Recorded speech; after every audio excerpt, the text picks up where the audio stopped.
জেলাগুলিতে আজ আংশিক মেঘলা আকাশ থাকবে। সকালে হালকা কুয়াশা থাকলেও বেলা বাড়ার সঙ্গে সঙ্গে আকাশ পরিষ্কার হবে। দিনের তাপমাত্রা স্বাভাবিকের সামান্য উপরে উঠতে পারে। সর্বোচ্চ তাপমাত্রা মাঝামাঝি স্তরে পৌঁছতে পারে। রাতের দিকে তাপমাত্রা কিছুটা কমে গিয়ে আরামদায়ক পরিবেশ তৈরি করবে। বাতাসের আর্দ্রতার পরিমাণ মাঝারি থাকায় অস্বস্তি খুব একটা বেশি সম্ভাবনা নেই।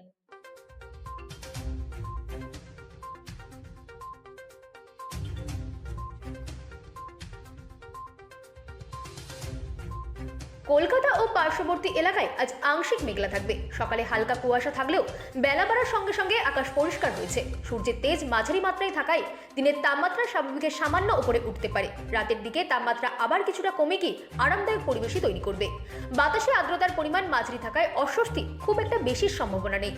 দক্ষিণবঙ্গের একাধিক জেলাতেও প্রায় একই রকম আবহাওয়ায় বিরাজ করবে। কোথাও কোথাও হালকা মেঘ জমলেও বৃষ্টিপাতের তেমন কোনো সম্ভাবনা নেই। উত্তরবঙ্গের পার্বত্য অঞ্চলে সকালের দিকে ঠান্ডার প্রকোপ কিছুটা বেশি থাকবে। চিকিৎসকদের মতে আবহাওয়ার এই ওঠানামার সময় সর্দি কাশি ও জ্বরের প্রকোপ বাড়তে পারে। পর্যাপ্ত পরিমাণে জল পান করা এবং হালকা খাবার গ্রহণ করার পরামর্শ দেওয়া হয়েছে। সার্বিকভাবে বলা যায় আজকের দিনটি মোটের উপর স্বাভাবিক ও স্থিতিশীল আবহাওয়ার মধ্য দিয়েই কাটবে।